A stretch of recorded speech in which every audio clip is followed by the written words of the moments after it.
सभी साथियों को मेरी तरफ से नमस्कार।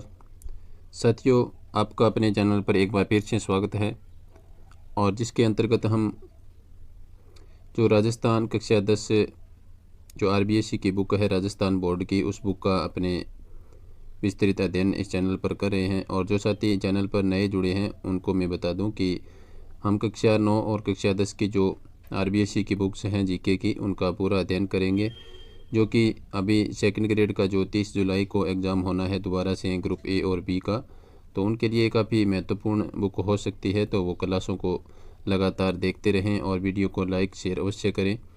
तो आइए शुरुआत करते हैं आज के क्लास की, जिसके अंतर्गत हम पढ़ रहे हैं जो मारवाड़ के जो राठौड़ वंश हैं उनके जो प्रमुख राजा हैं उनके बारे में अपने पढ़ रहे हैं। तो अपने कल इससे रावचंद्र सेन से अपने आज की कक्षा है वो शुरू करनी है। तो इससे पहले के जितने राजा हैं उनको अपने पढ़ चुके हैं। तो आइए देखते हैं अपना नेक्स्ट शासक मारवाड़ के। तो देखिए साथियों, यहाँ पर रावचंद्र सेन, इनका जो शासन वर्ष है वो देखिए 1562 से लेकर के 1581 ईस्वी तक इन्होंने शासन किया था। राव मालदेव ने अपने सबसे बड़े पुत्र राम से अप्रसन्न होकर उसे राज्य से निर्वासित कर दिया था। अपने दूसरे पुत्र उदय सिंह से भी मालदेव है वो नाखुश थे, अतः उसे भी अपना उत्तराधिकारी इन्होंने नहीं बनाया। किसने? राव मालदेव ने। अंततः चंद्रसेन राव मालदेव का उत्तराधिकारी है वो बना था। तो उसका जो कि राव मालदेव के तीसरे पुत्र थे राव चंद्रसेन, ये चंद्रसेन को अपने दो बड़े भाइयों राम और उदय सिंह के विरोध का सामना करना पड़ा। ये तो स्वाभाविक बात थी कि उन्हें उत्तराधिकारी नहीं बनाया गया, तो राव चंद्रसेन जो अकेले थे और उन दोनों के विरोध का सामना इन्हें करना पड़ा था। 1564 ईस्वी में राम सहायता लेने अकबर की शरण में चला गया। तो ये महत्वपूर्ण फैक्ट है, इसे आप नोट कर सकते हैं। मैं आपको बता दूं कि जो महत्वपूर्ण लाइनें होंगी उनको मैं विशेष जोर दे करके आपको बताऊंगा, और चाहें तो आप नोट भी कर लें। मैं आपको बता दूंगा कि कौन सी लाइन आपको नोट करनी है और कौन सी नहीं। तो ये फैक्ट आप नोट कर सकते हैं। 1564 में राम है वो अकबर की सहायता लेने के लिए रावचंद्र सेन के विरुद्ध अकबर की शरण में है वो गए थे। कब गए थे? 1564 ईस्वी में। अकबर ने हुसैन कुली खां के नेतृत्व में एक सेना भेजी थी, यानी इनके कहने पर अकबर ने सहायता के स्वरूप हुसैन कुली खां के नेतृत्व में एक सेना भेज करके रावचंद्र सेन के विरुद्ध राम सिंह का सहयोग है वो किया था। नेक्स्ट देखिए, जोधपुर का अधिकार 1564 ईस्वी में कर लिया था, यानी जो अपने ऊपर देखा कि जो अकबर ने सेना भेजी थी, अकबर ने हुसैन कुली खां के नेतृत्व में सेना भेज करके 1564 में जोधपुर पे अधिकार है वो कर लिया था। इसके बाद में नेक्स्ट देखिए, 1570 ईस्वी में अकबर के नागौर दरबार के दौरान चंद्रसेन भी जोधपुर प्राप्ति की आशा से नागौर है वो पहुंचा था। तो आपसे ये क्वेश्चन पूछा भी जा सकता है और पुराने पेपरों में पूछा भी गया है कि नागौर दरबार है वो कब आयोजित किया गया था। तो आपको याद रखना है 1570 ईस्वी में अकबर के नागौर दरबार में रावचंद्र सेन है वो जोधपुर प्राप्ति की इच्छा लेकर के वहाँ पर नागौर दरबार में पहुँचे थे। मगर अकबर का उसके भाइयों, किसके भाइयों? ये रावचंद्र सेन के भाइयों राम और उदय सिंह की ओर झुकाव देखकर उसने नागौर है वो छोड़ दिया था। यानी रावचंद्र सेन को पता चल गया था कि ये दोनों अकबर के एक तरह से अकबर इनका सहयोगी है, तो वो रावचंद्र सेन समझ गए थे कि ये इनका सहयोग है वो नहीं करने वाला है, तो उन्होंने नागौर है वो छोड़ दिया था रावचंद्र सेन ने, और संघर्ष का रास्ता चुन लिया था। अकबर ने बीकानेर के राय सिंह को जोधपुर का अधिकारी नियुक्त कर चंद्रसेन को मारवाड़ से सहायता मिलने या फिर इस मार्ग से गुजरात में हानि पहुंचाने की संभावना है वो समाप्त कर दी थी। तो ये क्वेश्चन भी पूछा जा चुका है कि अकबर ने बीकानेर का अधिकारी किसे नियुक्त किया था। तो राय सिंह को है वो इन्होंने बीकानेर का अधिकारी नियुक्त किया था। और आपको याद रखना है जो नागौर दरबार है वो 1570 ईस्वी में आयोजित किया गया था। इसके बाद में नेक्स्ट देखिए, 1564 ईस्वी में जोधपुर को छोड़ने के बाद चंद्रसेन ने कुछ समय तो भद्राजूण में रहकर मुगलों की फौजों का मुकाबला किया, परंतु जब मुगल सेना उसे चारों ओर से घेर चुकी थी या घेर लिया, तो वहां से हटकर उसने सिवाना में अपना मोर्चा बनाया। सिवाना का गढ़ और पहाड़ी भाग है वो दुर्गम थे। वहां जब चंद्रसेन का पता न लगा तो मुगल अधिकारियों ने उसके समर्थकों को समाप्त करने का प्रयत्न है वो किया था। इसके बाद में नेक्स्ट देखिए, रावल सुखराज तथा सूजा तथा देवीचंद दास चंद्रसेन के साथी थे। मुगल सेनाओं ने इन्हें भी जगह जगह खूब खदेड़ा। इसके बाद चंद्रसेन के विरुद्ध सिवाना में मुगल शक्ति लगा दी गई, जिसे तंग आकर वह रामपुरा के पहाड़ों में चला गया। यह जानकर कि मुगलों की छोटी सेना के लिए इतने विस्तृत पहाड़ी प्रदेश को घेरना कठिन था, बादशाह ने सेना में वृद्धि कर दी। फिर भी चंद्रसेन है वो हाथ न आंसका। सिवाना से निकल कर के चंद्रसेन पिपलोद और वहाँ से काणूजा के पहाड़ों में चला गया और आसपास लूट खसोट आरंभ है वो कर दी थी। इस नीति से मारवाड़ के लोग अप्रसन्न हो गए थे। यहाँ से अभी जो पीछे एग्ज़ाम हुए थे तो क्वेश्चन है वो पूछा गया था कि राव चंद्रसेन की किस नीति से मारवाड़ के लोग है वो अप्रसन्न हो गए थे। तो इस लाइन को आप याद रखें कि राव चंद्रसेन ने है वो अपने उस मारवाड़ क्षेत्र में आसपास में लूट खसोट है वो आरंभ कर दी थी। इसी के चलते है वो मारवाड़ के लोग चंद्रसेन से अप्रसन्न हो गए थे। तो इस लाइन को आप याद रखें। ऐसी स्थिति में उसने मारवाड़ छोड़कर सिरोही और फिर डूंगरपुर और बांसवाड़ा में शरण लेनी उन्हें पड़ी थी।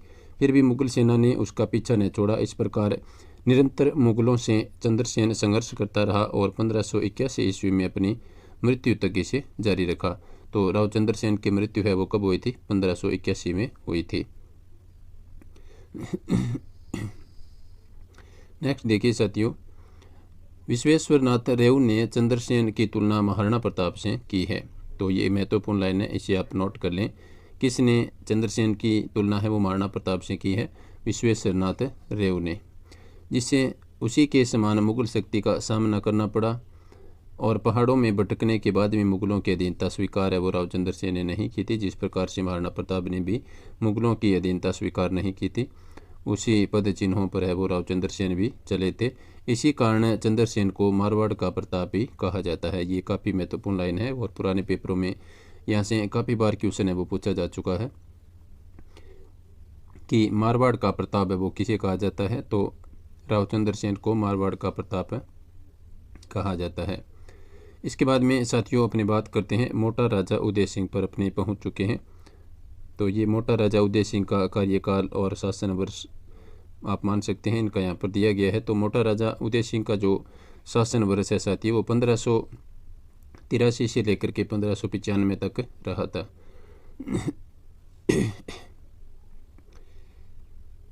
इसके बाद में नेक्स्ट देखिए साथियों, मोटा राजा उदय सिंह के बारे में अपने पढ़ते हैं कि 1581 से लेकर के 1583 ईस्वी के मध्य मारवाड़ खालसा सीधे केंद्र के अधीन, यानी जो खालसा जो भूमि होती है वो सीधे केंद्र के अधीन, यानी जो उस समय राजा महाराजाओं के नीचे जो काम करते थे उनके अंडर में या फिर उनके शासन में न होकर के सीधा जो दिल्ली की सल्तनत के अधीन जो भूमि थी उसे खालसा है वो कहा जाता था मुगल काल में। तो इसमें देखिए 1583 ईस्वी में अकबर ने उदय सिंह को मुगल अधीनता में जोधपुर का शासक नियुक्त किया था। यह चंद्रसेन का भाई था। उदय सिंह ने 1587 ईस्वी में अपनी पुत्री जोधाबाई, जिसे जगत गुसाई भी कहते हैं, का विवाह है वो जहांगीर के साथ किया था। खुर्रम जहांगीर की इसी पत्नी से उत्पन्न पुत्र था। इस विवाह के अवसर पर उदय सिंह को 1000 मनसबदार बनाया गया था। यानी उदय सिंह ने अपनी पुत्री जोधाबाई का विवाह है वो जहांगीर के साथ कर दिया था और खुर्रम जो कि जहांगीर की इसी पत्नी से पैदा हुआ था और इस विवाह के अवसर पर उदय सिंह को है वो 1000 का मनसबदार बनाया गया था। इसके बाद में नेक्स्ट अपनी बात करते हैं साथियों महाराजा जसवंत सिंह प्रथम। तो देखिए साथियों महाराजा जसवंत सिंह जो प्रथम थे, इनका शासन काल है वो कब से कब तक था? 1638 से लेकर के 1678 तक इन्होंने शासन किया था। किन्होंने? महाराजा जसवंत सिंह ने। जसवंत सिंह का जन्म साथियों 1626 ईस्वी में बुरहानपुर में हुआ था। अपने पिता गज सिंह के स्वर्गवास के समय जसवंत सिंह अपने विवाह हेतु बूंदी में थे। गज सिंह की मृत्यु का समाचार प्राप्त होते ही बादशाह शाहजहां के द्वारा उसे आगरा पहुंचने का निमंत्रण भी मिला। वहां पहुंचने पर शाही तौर पर उसे टिक्का दिया गया और खिलअत, जड़ाऊ, जमदर आदि वस्तुओं से सम्मानित किया गया। इसी अवसर पर उसे राजा का खिताब तथा 4000 जात व सवार का मनसब प्रदान किया गया। किसे? महाराजा जसवंत सिंह को। किसके द्वारा? शाहजहां के द्वारा। तो इसको आप याद रखें कि शाहजहां के द्वारा महाराजा जसवंत सिंह को 4000 जात और सवार का मनसब है वो प्रदान किया गया था। क्योंकि उस समय उनकी आयु है वो महाराजा जसवंत सिंह की आयु 11 वर्ष थी। बादशाह ने आसोप ठाकुर राज सिंह कुंपावत को 1000 जात और 400 सवार का मनसब देकर जोधपुर राज्य का मंत्री नियुक्त किया था। इसके बाद में नेक्स्ट देखिए साथियों, 1645 ईस्वी में इसे आगरा का प्रबंध सौंपा गया किसे? महाराजा जसवंत सिंह को, एवं 1648 ईस्वी में कंधार अभियान पर भेजा गया था। उत्तराधिकार युद्ध जो कि 1657 से 1658 के बीच में हुआ था, में औरंगजेब के विरुद्ध धर्मत के युद्ध में दारा का साथ दिया था। किसने? महाराजा जसवंत सिंह ने। लेकिन कासिम खां के विश्वासघात के कारण दारा की पराजय हुई और जसवंत सिंह को जोधपुर है वो लौटना पड़ा। तो ये महत्वपूर्ण पैराग्राफ है, इसे आप अच्छी तरह से याद कर लें। ये उसने औरंगजेब के विरुद्ध धर्मत के युद्ध में दारा का साथ दिया था। यहाँ से काफ़ी बार क्वेश्चन है वो पूछा गया है, तो आप जसवंत सिंह को इस लाइन के अनुसार है वो याद रखें।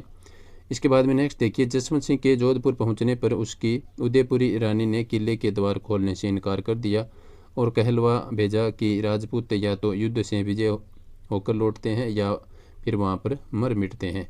महाराजा पराजय के बाद नहीं लौट सकते, यह कहकर वह सती होने की तैयारी करने लगी। अंत में रानी की मां के समझाने पर जसवंत सिंह द्वारा पराजय का बदला लेने का वचन देने पर दुर्ग के द्वार है वो खोले गए थे। यानी जो रानी की माता थी उन्होंने समझाया था, उसके बाद में जसवंत सिंह के लिए महारानी ने है वो द्वार खोले थे। इस कथा की सत्यता पर संदेह भी किया जाता है, किंतु इस कथा को श्यामल दास ने मान्यता दी है। 5 जनवरी 1659 को खजुआ के मैदान में औरंगजेब और जसवंत सिंह के आपसी अविश्वास के कारण वह शाही डेरे को लूटकर जोधपुर रवाना हो गया। बाद में जयसिंह की मध्यस्थता से जसवंत सिंह और मुगल सम्राट औरंगजेब के बीच मनमुटाव हो गया। फलतः उसका मनसब पुनः बहाल कर 1659 ईस्वी में उसे गुजरात का सूबेदार बना दिया गया।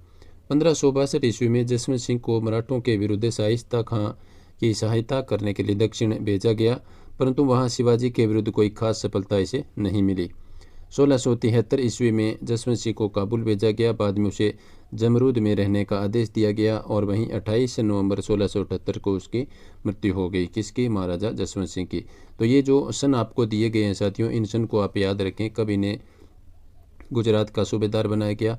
1659 में।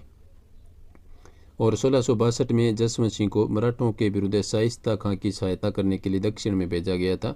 तो इससे 1662 को भी आप याद रखें, जसवंत सिंह को दक्षिण में भेजा गया था और वहीं परंतु शिवाजी के विरुद्ध कोई खास सफलता इन्हें नहीं मिली थी। और 1673 ईस्वी में जसवंत सिंह को काबुल भेजा गया था। यहाँ से क्वेश्चन पुराने पेपरों में पूछा जा चुका है कि जसवंत सिंह को काबुल कब भेजा गया था? 1673 में, या फिर 1673 में जसवंत सिंह को कहाँ पर भेजा गया था? काबुल भेजा गया था। तो ये महत्वपूर्ण सन है, ये तीनों चारों आप याद रखें। नेक्स्ट देखिए साथियों, जसवंत सिंह विद्वानों का आश्रयदाता था। उसके समय के विद्वानों में सूरत मिश्र, नरहरिदास, नवीन कवि बनारसी दास आदि प्रसिद्ध हैं। मोहनोत नैणसी उसका मंत्री था। नैणसी ने नैणश्री ख्यात व मारवाड़ परगनारी विगत नामक ग्रंथों की रचना है वो की थी। ये पैराग्राफ आप अच्छी तरह से याद कर लें और नोट भी कर लें। तो आप देख सकते हैं कि मोहनोत नैणसी है वो किसके मंत्री थे? महाराजा जसवंत सिंह के मंत्री थे। और नैणसी ने नैणश्री ख्यात व मारवाड़ परगनारी विगत ग्रंथों की रचना की थी। ये दोनों ही महत्वपूर्ण ग्रंथ हैं, नैणश्री ख्यात और मारवाड़ परगनारी विगत। इन दोनों ग्रंथों को बहुत बार पुराने पेपरों में पूछा जा चुका है। तो ये मोहनोत नैणसी के दोनों ग्रंथ है। अब अपने साथियों पहुंच चुके हैं बीकानेर के राठौड़ वंश एवं इसके प्रतापी शासक के बारे में पढ़ेंगे। साथियों आपसे एक निवेदन कि आप वीडियो को लाइक और शेयर अवश्य करें। जो साथी चैनल पर पहली बार जुड़े हैं वो चैनल को सब्सक्राइब कर लें। तो देखिए साथियों, बीकानेर के राठौड़ वंश में सबसे पहले अपने पढ़ेंगे राव बीका। तो साथियों जो राव बीका है इनका शासनकाल 1465 से लेकर के 1504 ईस्वी तक रहा था।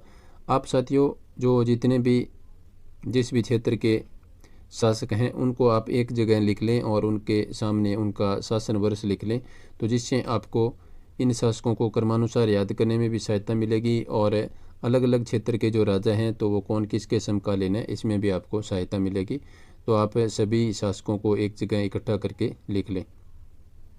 तो देखिए साथियों, अपने राव बीका के बारे में पढ़ते हैं। तो बीका मारवाड़ के शासक राव जोधा का पुत्र था, यानी जो राव बीका थे इनके पिता का क्या नाम था? राव जोधा, जिन्होंने जोधपुर को बसाया था। अपने पिता के द्वारा व्यंग्य किए जाने पर 1465 ईस्वी में वह जंगल प्रदेश में आ गया।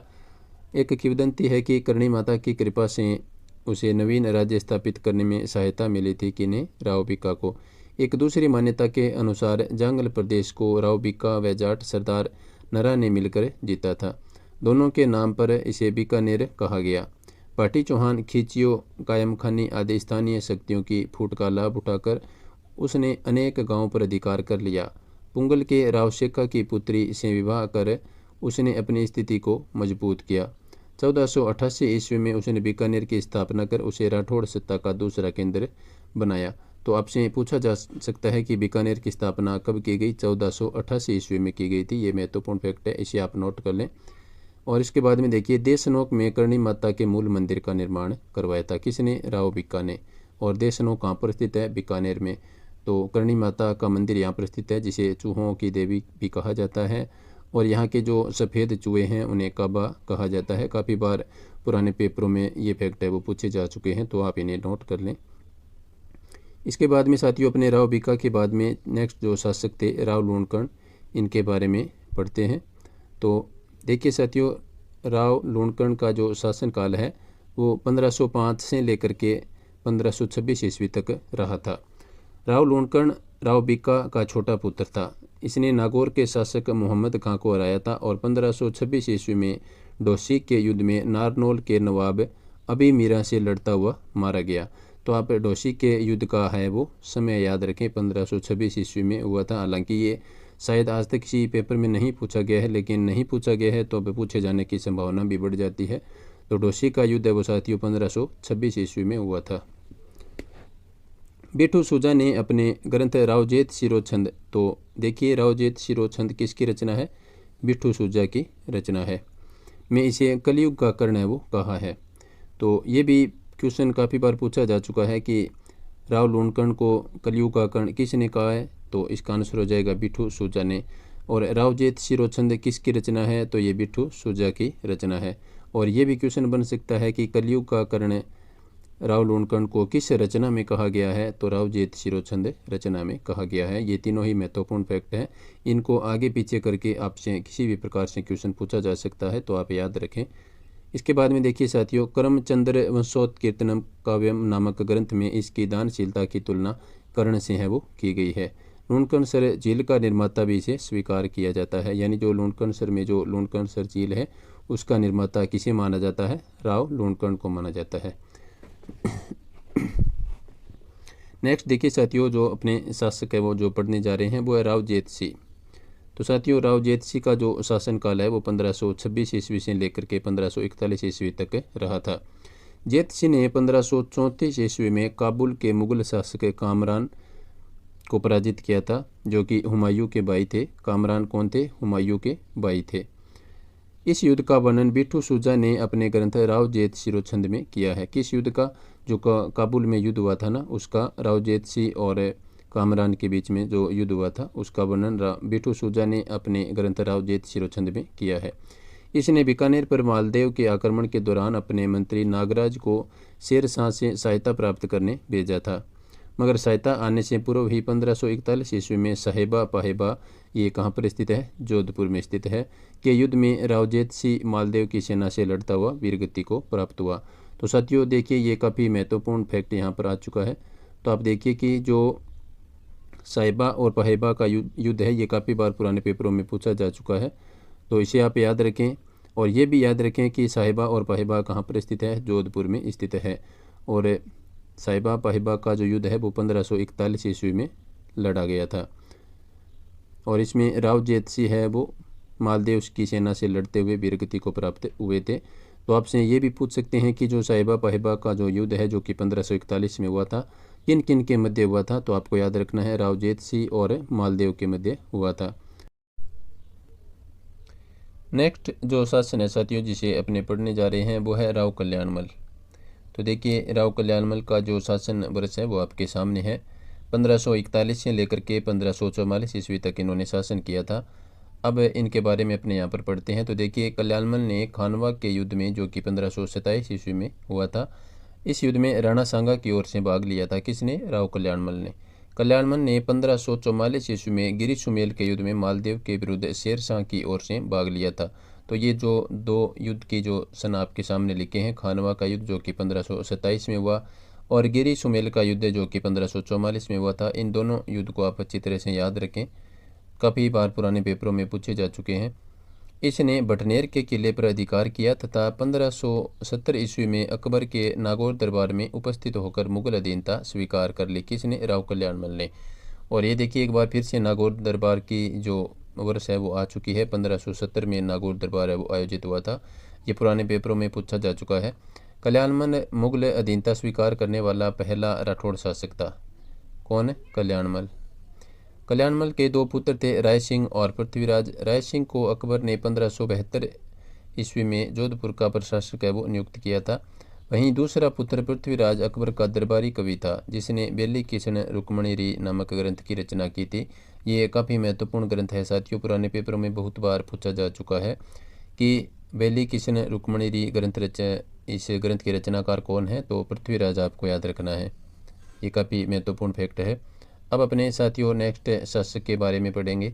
जो शासक है राव राय सिंह, जिनका शासनकाल साथियों 1574 से लेकर के 1612 ईस्वी तक रहा था।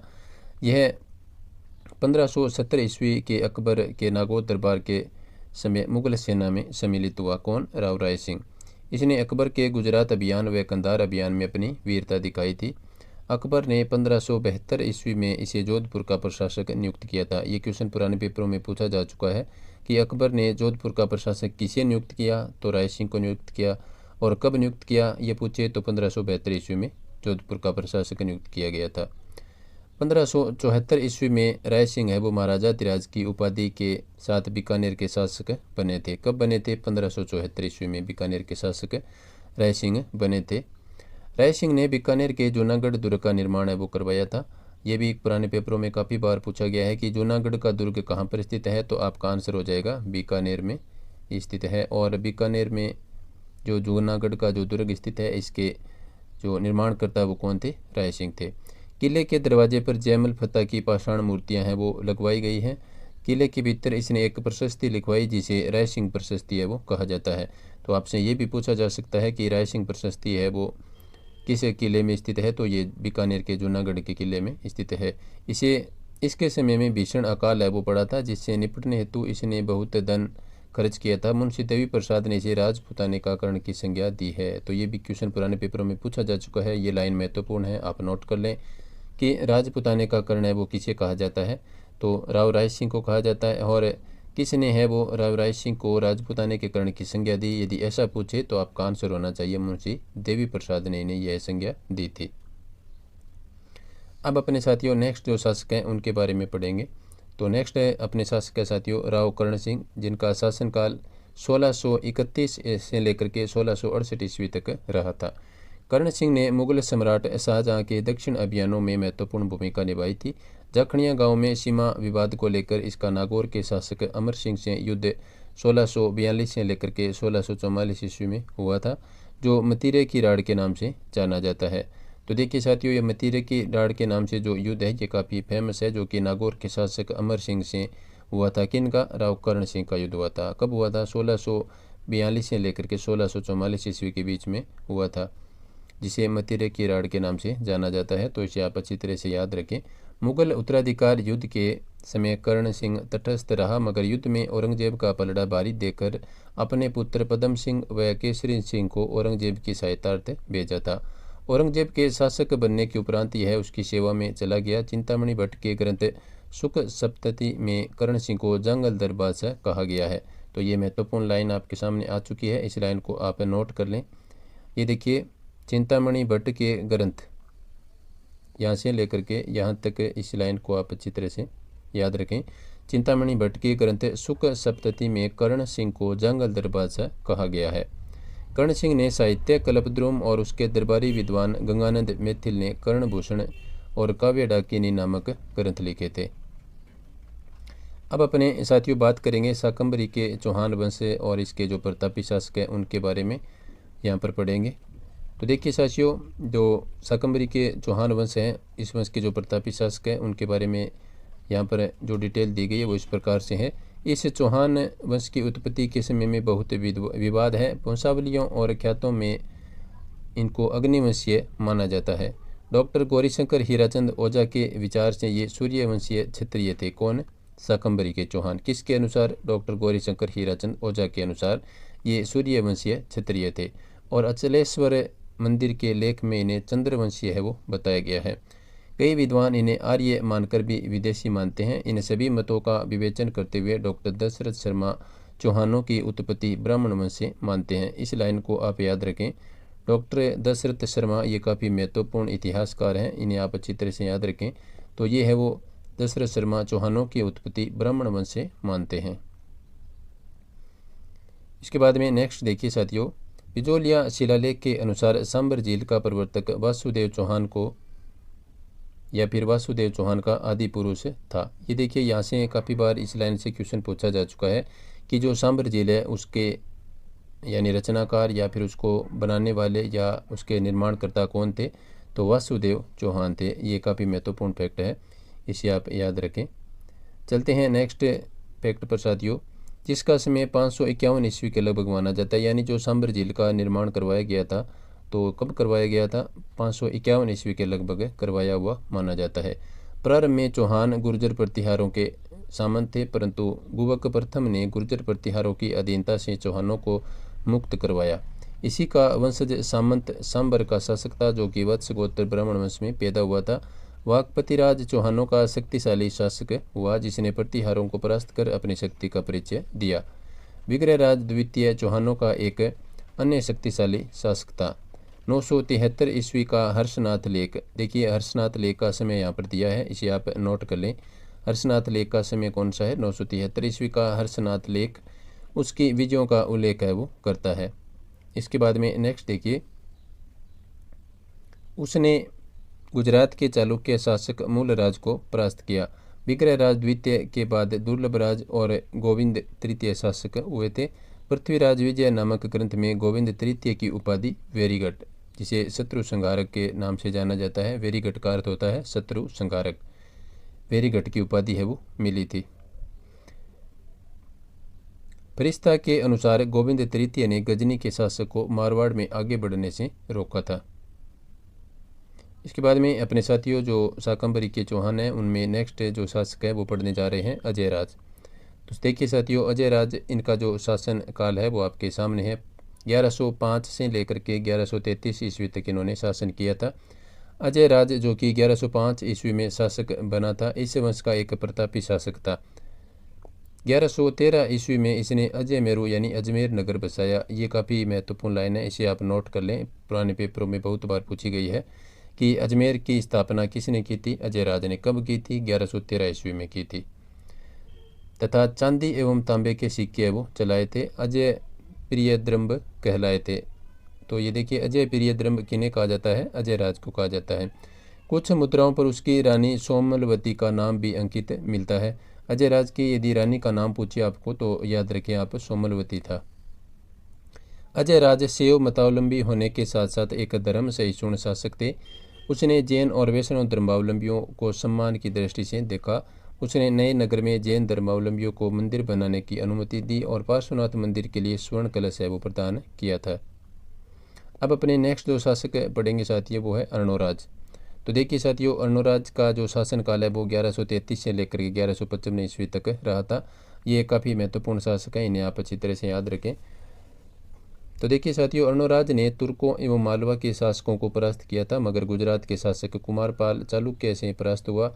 इसने अजमेर में आनासागर झील और पुष्कर में वराह मंदिर का निर्माण करवाया था। ये काफ़ी महत्वपूर्ण लाइन है, इसे आप नोट कर लें, पुराने पेपरों में पूछी गई है। ये वराह मंदिर का निर्माण, ये वीडियो परी का जो पेपर हुआ था पीछे, उसमें पूछा गया था।